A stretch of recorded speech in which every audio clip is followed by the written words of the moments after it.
Does this end too big to fail? And also, how does this bill help Americans to become far more literate when it comes to finances? That's critically important. I introduced a financial literacy bill a few weeks ago, and what the bill effectively does, Roland, is that it allows competitive grant opportunities through the Treasury Department for not-for-profits and community centers.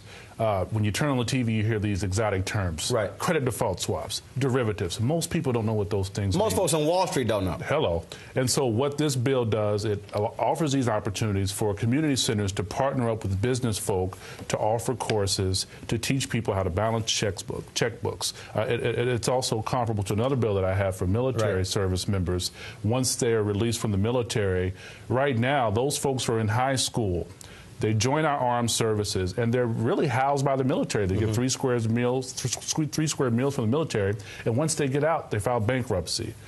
They file foreclosures. And so we want to increase the American public about financial literacy, and that's what we're trying to do each and every day. So we need comprehensive pieces of legislation that offer those opportunities to community centers. Does this bill end too big to fail? I believe that it puts a warning sign, a stop sign, that causes board members, stakeholders, to ask their corporate leadership, what are you doing? They are still behemoths. They're still in place, and we could still have a repeat even with these procedures put in place.